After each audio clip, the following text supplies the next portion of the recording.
hei vợ ini ạ cái thải thar te thăng hóa nó cần thải nhảy te lâu ti lăng đô ná sốt là một trong in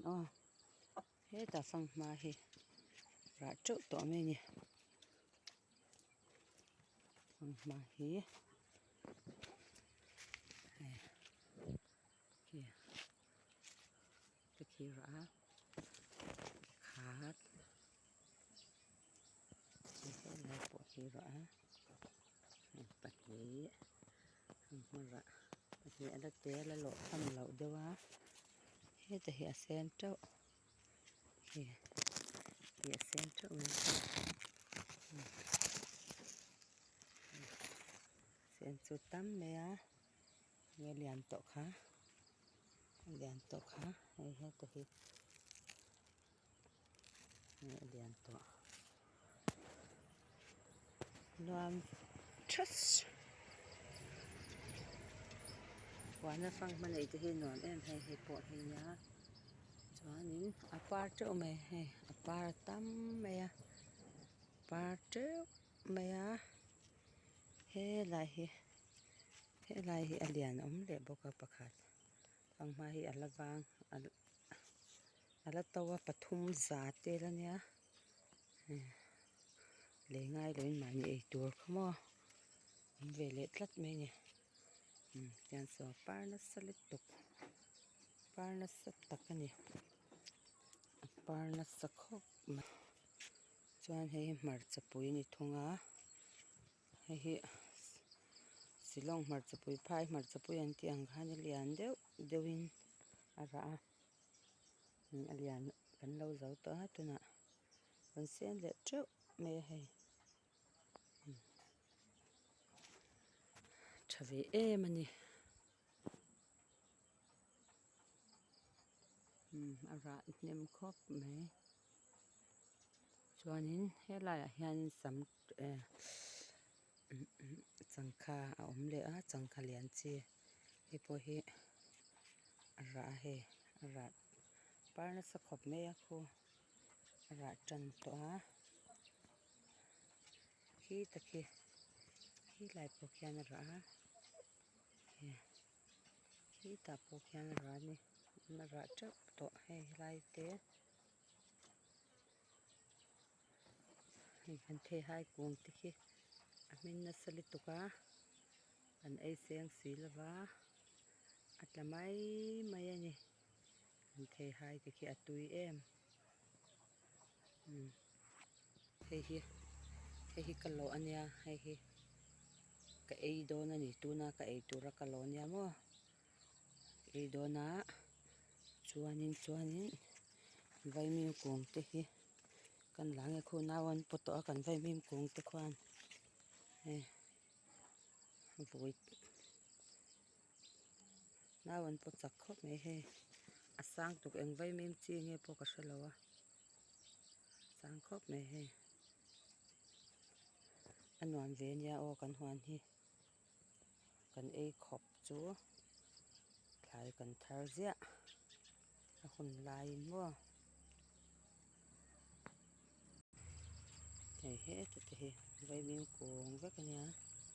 vai mi kung fek mo changkha ko ara tan to in ka sha hi mai pol ania mai pol mani thar ei te hi mai pol te hi atlu ve amo hi mai pol ania changki kan coconut po khi ra ve trep to kan coconut khi kan huan hi azau viawa mani ei khop thlai hi chu kan thar reng kan nei reng ani season a zirin mo mar chapui te hei zo mar chapui pa ngai ang khania zo mar chapui thial bal thlengin kan chiang ani a hnok le tuk hei ka pai thena rula omang ti te ka hlau ani ka pai then treuh mai hei ka sam tok kung ania sam tok hi February thla khan mi ta ka po ka phun ania a ra mo lit tuka a thang thei lova ma se he alo ra ve theuh to khu he ta hian kung khatala oma he kan ei khop ve reng mai ni huan thlai te hi mo he hmarcha pui ni le a he bawkbawn ania vai mim a kar laka awm zela helai ah hian purun kan chinga purun awm le a nan thur kung dragon fruit hi a thang mawh le tuka a thang thei thlawt lova pan hnah mizo pan hnah te kan nei a hi serthlawk helai mi hi serthlawk kan serthlawk hi a rah duh le tuk mase a hnawk le tuka panganga awm duh bawk sa kan paih reng a ti hian a zar kan sat thla reng mai ni kan huan hi kan chuk tawh huan kan kom thlang ania hei pan hnah mizo pan hnah ni khu a thar ve tlut lit tuka ni kum hmasa ah khanin ka phuna ni a dar vek tawh a ti hian he lo dar vek tawh hetiang lai ah sawn ka phuna saw lai kawr bulah sawn ti hian a peng dar vek a helai thleng in a inzam thla ti hian changkhat zan na kan siamah zam khat vek a tunah chuanin a chang kan sik tawh a awm loh lai nih khu a tlem lai ani zawk ani hi hei